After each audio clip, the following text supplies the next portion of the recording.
Thank you, Acting President, and it gives me no pleasure to get up to speak on this bill.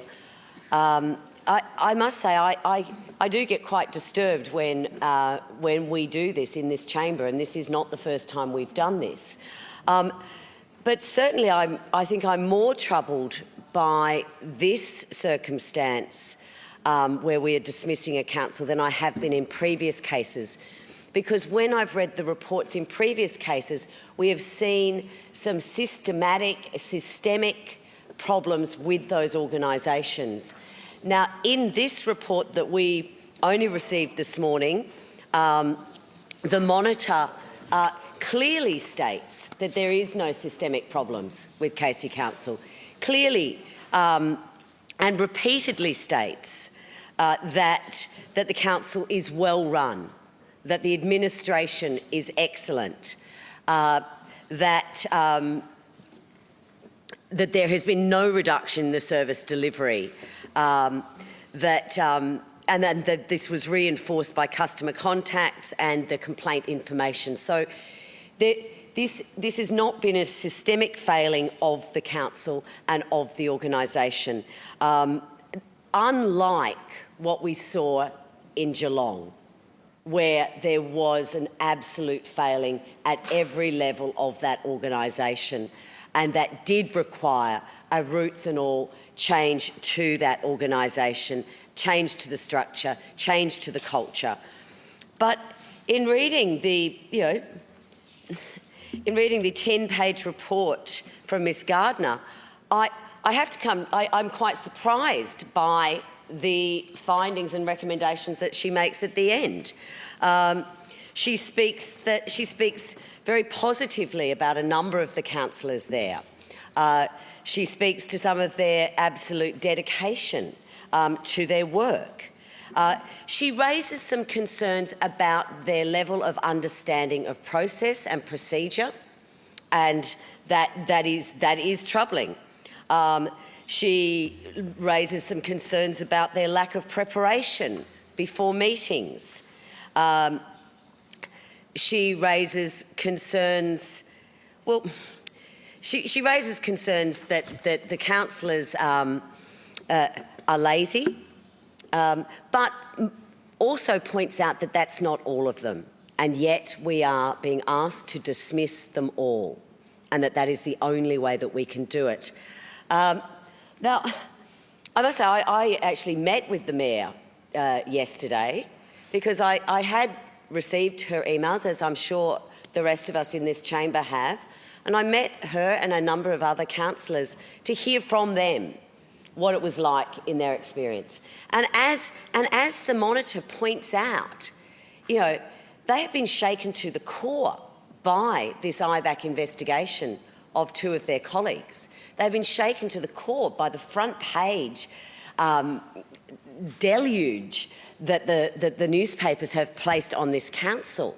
They have been affected by it emotionally. They have been affected by it even physically. This has had a significant impact on their confidence. So how do we improve that? How do we restore confidence in those councillors that are doing the right thing? We sack them. That's what we do. We say, look, you've been doing a good job. I understand that this has been a really problematic time for you. I understand that you weren't at fault. However, to restore confidence, we're going to sack you. I would have said training. And I also, when I look at this and I look at where she raises the concerns around the lack of education and the lack of, I guess, commitment to the job, I wonder if we cast the same light on all other councils, how they would fare. I think if we placed the same test on every council in Victoria, many of them would not pass that test, and we would be sacking a whole bunch of councils for not passing the test of passion as it is. The Monitor also raises, I think, some very curious reasoning for dismissing this council, that the media isn't strong enough in Casey that they don't bring the council to task, and that by sacking the council, that this will assist this. That she also raises her concerns about the interest, the civics education of the community, and that the fact that there was not high calibre candidates, and that's why these ones were elected. Now, I actually had a quick look at the election of Casey Council. There's 10 councillors elected. There was 85 candidates. That's actually the largest, second to Wyndham. So to say that there is not civics engagement in that community, I think really undermines the interest that there is in that community. When you've got 85 candidates standing for local government, there is a strong interest in local government in that community. So I don't accept the Monitor's finding in that regard. I also don't accept that if we want to repair a council's reputation, we sack them. If we want to engage to get better councillors, if we want to engage with the community to rise up the engagement, to get better councillors into the Casey Council, that we sack the council. I don't think that, well, for me and for those 80 other candidates that may have run, I don't think that instills them with any confidence that this won't happen to them. And to not have a council for 4.5 years as a way of developing extensive municipal awareness and what does she say? The development and implementation of an extensive municipal-wide program to develop more and diverse community leaders, greater participation in setting a vision for Casey, and more awareness and interest in local democracy, the role of council and the responsibilities of councillors. So what? We dismiss the council, we have no council for 4.5 years, and that is going to create more awareness and interest in local democracy. I would say it will do absolutely the opposite. Absolutely the opposite. And as I said earlier, this is a council area that there is great engagement, that there is great interest in standing for that council already, as we saw in their 2016 elections.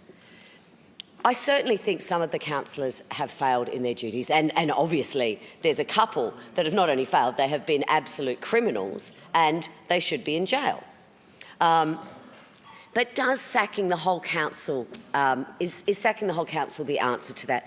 And certainly is sacking the whole council and not allowing the municipality of Casey to elect local representatives for 4.5 years. Does that fix the problem that that this bill is apparently trying to solve? I will certainly support Mr. Hayes's amendment, and I think when we look at the time that we put Geelong Council into administration, when the report from Terry Moran on Geelong Council was absolutely scathing, and yet we didn't put administration into Geelong for this length of time. So I'll continue listening to the contributions, but to me it would seem that we have some very hard-working councillors in Casey who have been trying to do the right thing, who have been absolutely rocked and devastated by the actions of their colleagues, and now they will be punished for the actions of their colleagues. And I think that is unfair. I appreciate that the Minister may explain that this is the only way that they could do this. I understand that there are other ways for the Minister to stand down individual councillors, and certainly I know with the new bill that we'll be debating possibly this week, that option will also be will be further reaffirmed in that legislation. So I'm going to hold my judgment on this bill, but as I say, I am concerned, and I certainly feel very sorry for the very hard-working councillors of Casey who, through no fault of their own, are now going to be tarred by a dismissal. And I'll leave it at that. Thank you.